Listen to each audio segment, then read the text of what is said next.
उठाना है कर्म का ज्वार। कृष्ण की गीता सहयोगी बन जाती। कृष्ण हर किसी को कंधा देने को तैयार है। कोई भी चला लो गोली उनके कंधे पर रख के, वो राजी।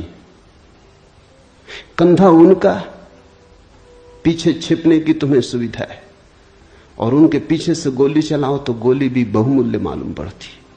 अष्टावक्र किसी को कंधे पे हाथ भी नहीं रखने देते। इसलिए गांधी की कोई उत्सुकता नहीं, तिलक की कोई उत्सुकता नहीं, अरविंद विनोबा को कुछ लेना देना नहीं, क्योंकि तुम कुछ थोप ना सकोगे। राजनीति की सुविधा नहीं है। अष्टावक्र राजनीतिक पुरुष नहीं। ये पहली बात ख्याल में रख लेनी जरूरी है। ऐसा सुस्पष्ट खुले आकाश जैसा वक्तव्य जिसमें बादल है ही नहीं, तुम कोई आकृति देख ना पाओगे। आकृति छोड़ोगे सब, बनोगे निराकार, अरूप के साथ जोड़ोगे संबंध, तो अष्टावक्र समझ में आएंगे। अष्टावक्र समझना चाहो तो ध्यान की गहराई में उतरना होगा। कोई व्याख्या से काम होने वाला नहीं। और ध्यान के लिए भी अष्टावक्र नहीं कहते कि तुम बैठ के राम राम जपो। अष्टावक्र कहते हैं तुम कुछ भी करो वो ध्यान ना होगा। करता जहां है वहां ध्यान कैसा। जब तक करना है तब तक भ्रांति है, जब तक करने वाला मौजूद है तब तक अहंकार मौजूद है। अष्टावक्र कहते हैं साक्षी हो जाना है ध्यान।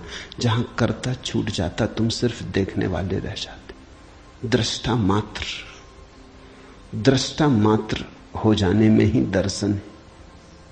दृष्टा मात्र हो जाने में ही ध्यान है। दृष्टा मात्र हो जाने में ही ज्ञान है।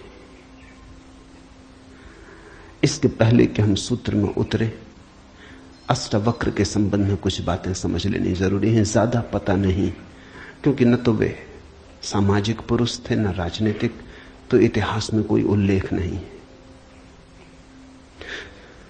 बस थोड़ी सी घटनाएं ज्ञात हैं, वो भी बड़ी अजीब, भरोसा करने योग्य नहीं, लेकिन समझोगे तो बड़े गहरे अर्थ खुलेंगे। पहली घटना अष्टावक्र पैदा हुए उसके पहले की, पीछे का तो कुछ पता नहीं। गर्भ की घटना। पिता बड़े पंडित,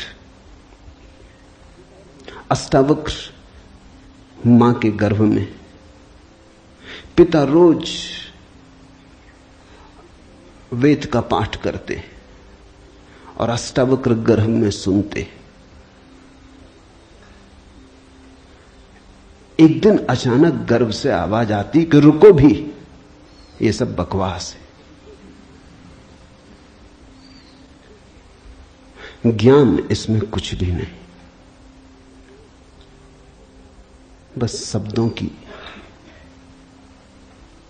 शब्दों का संग्रह। शास्त्र में ज्ञान कहां? ज्ञान स्वयं में है। शब्द में सत्य कहां? सत्य स्वयं में।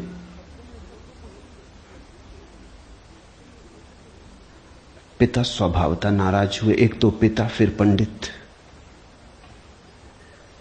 और गर्भ में छिपा हुआ बेटा इस तरह की बात कहे, अभी पैदा भी नहीं हुआ। क्रोध में आ गए, आग बबूला हो गए। पिता का अहंकार चोट खा गया। फिर पंडित का अहंकार। बड़े पंडित थे, बड़े विवादी थे, शास्त्रार्थी थे। क्रोध में अभिशाप दे दिया कि जब पैदा होगा तो 8 अंगों से टेढ़ा होगा, इसलिए नाम अष्टावक्र।